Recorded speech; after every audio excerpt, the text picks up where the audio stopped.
Are you ready to take a deep dive into part 2 of my video series on how to instruct your early readers during your guided reading group? Because that's what we're about to jump into.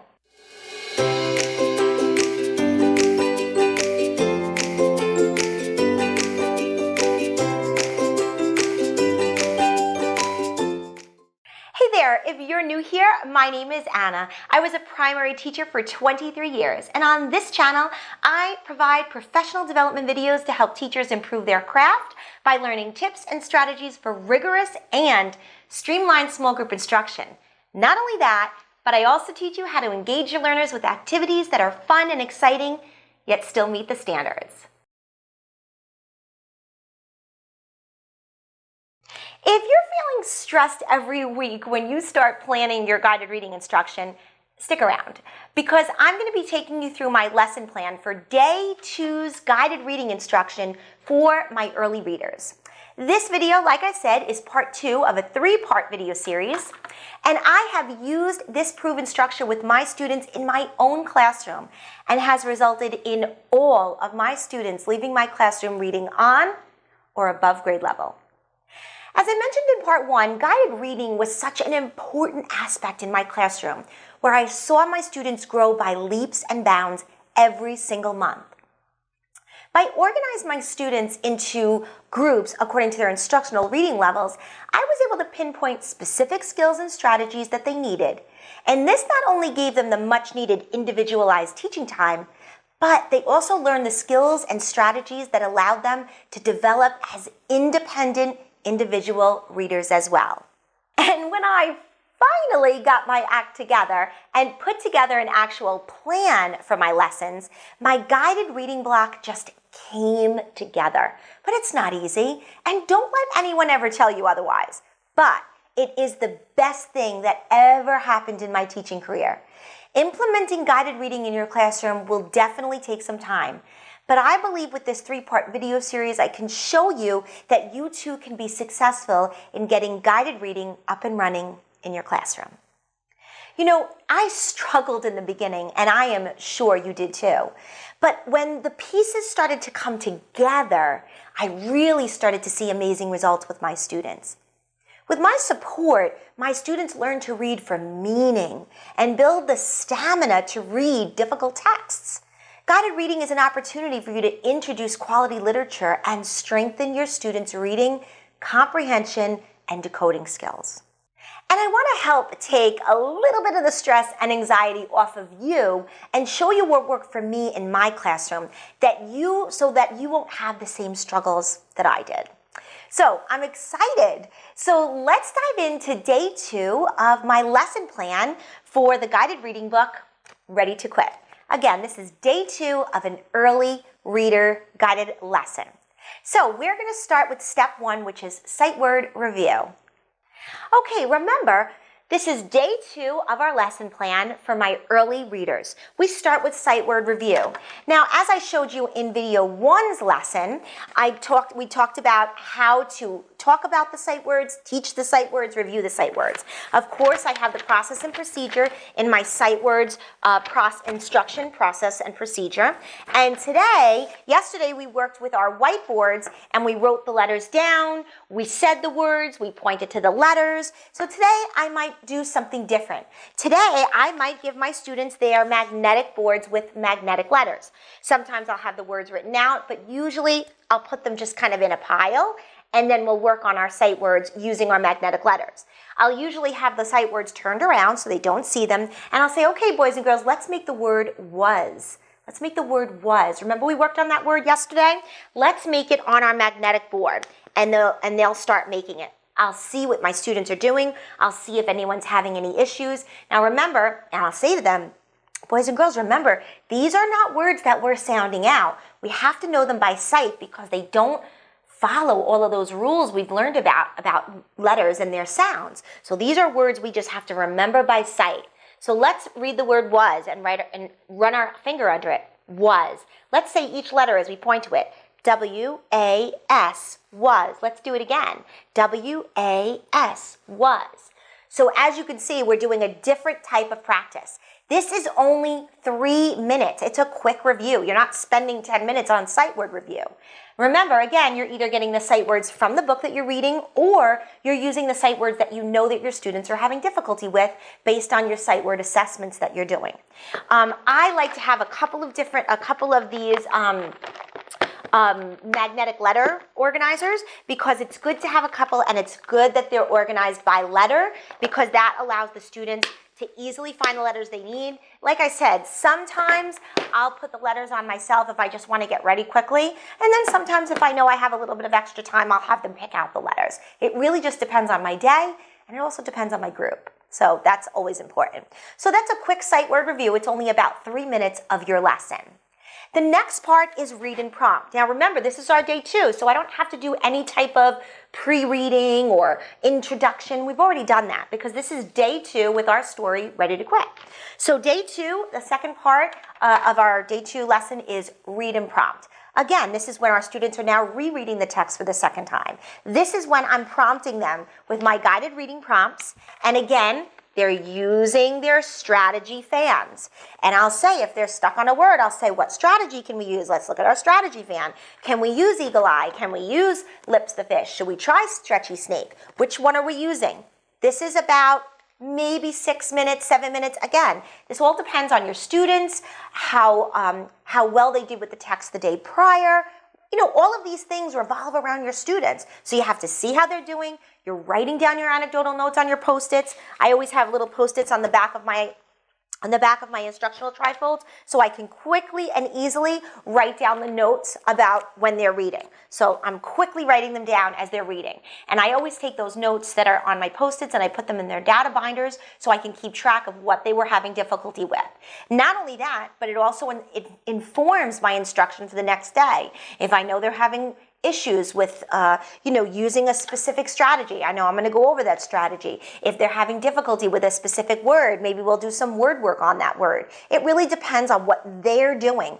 And again, these notes, the notes that you're writing down and what you're seeing and what you're observing is informing your instruction. That's the purpose of it.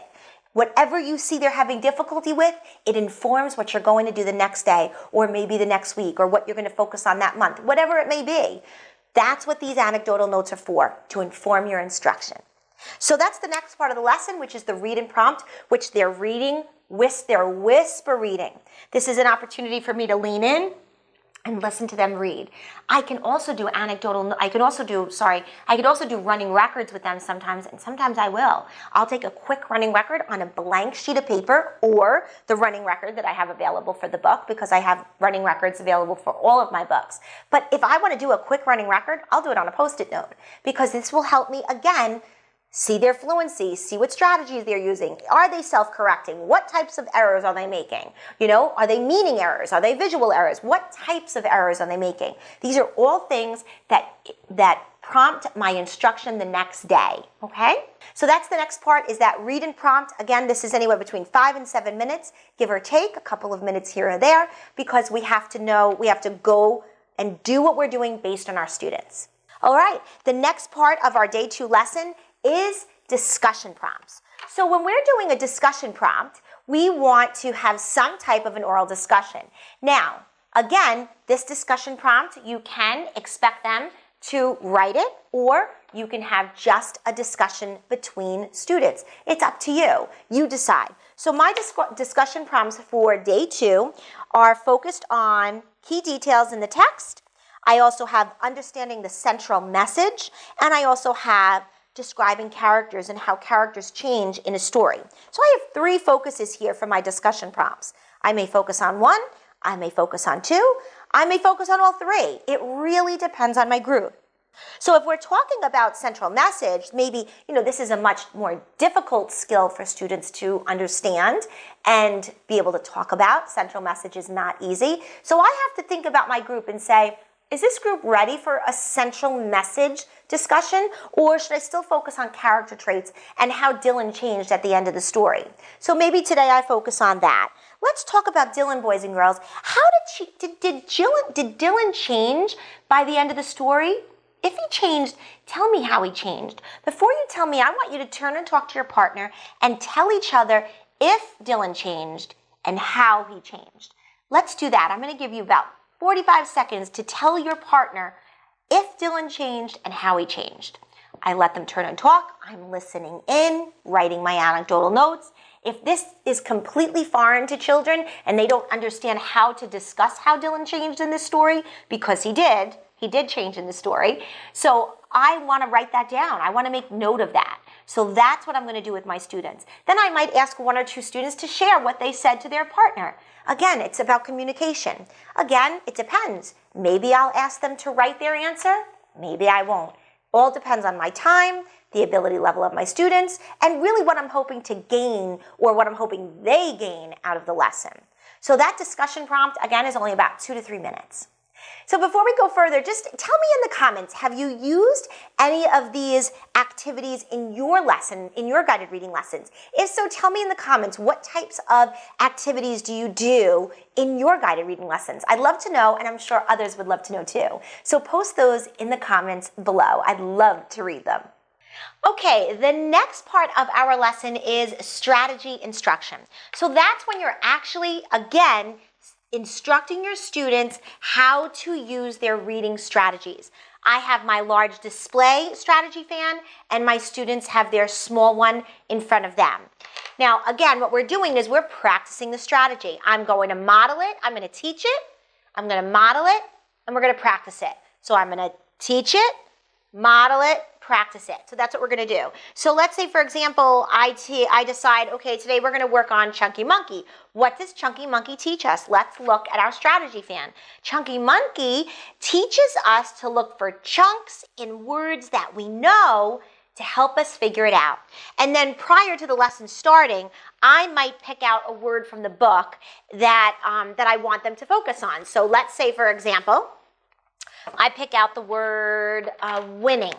So there weren't a lot of specific blends or digraphs in this particular book. I mean, there were a few, but I figured let me see if they can focus on the ing. So I'll say, boys and girls, let's look at this word. Do we see any chunks in this word that we know already?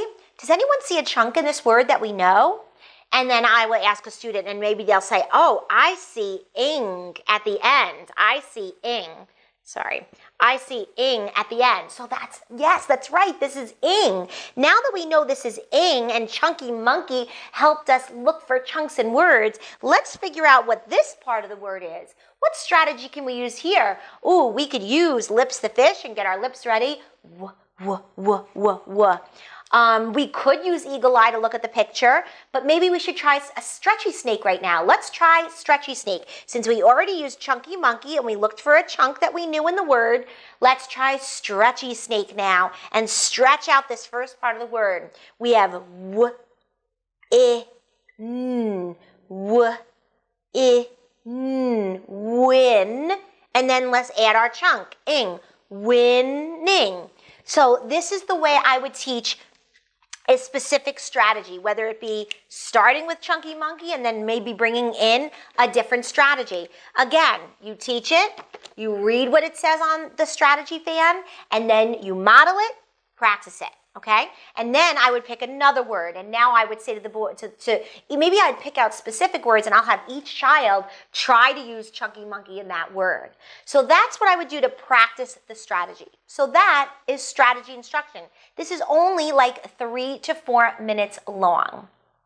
All right, the next part of our lesson plan for day 2 is sentence dictation. That's when I'm actually going to dictate a sentence to my students, and they are going to write it in their little guided reading notebooks or their little guided reading booklets. So I have ones with regular lines, and I also have one with primary lines, depending on the ability level of my students. So what I'll do is I look at my sentence dictation on my lesson plan, and this works on a couple of different things. This is focusing on capitals. It's focusing on conventions of writing as well, capitals, periods, things like that.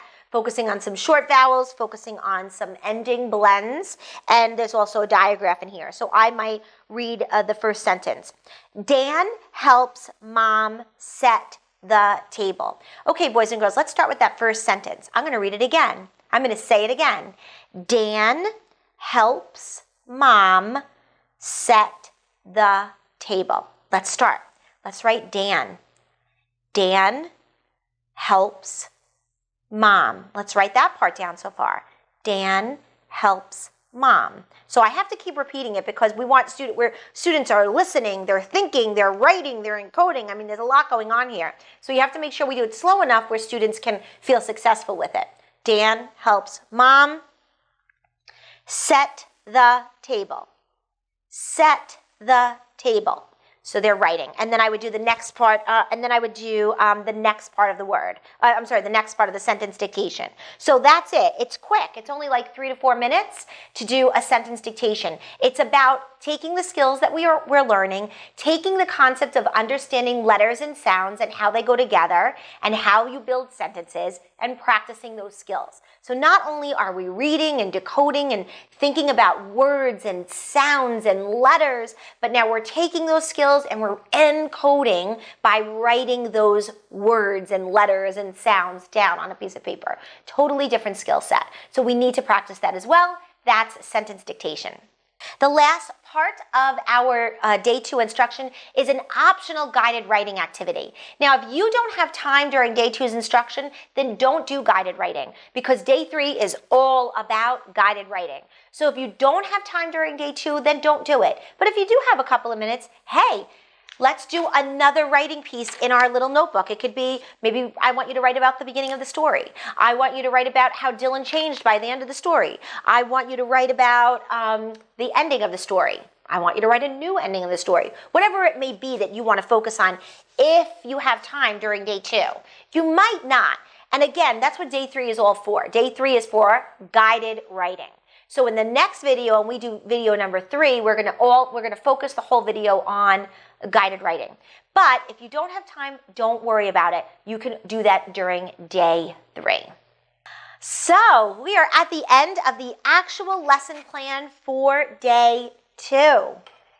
That's it. That is day 2's instruction for an early reader guided reading group.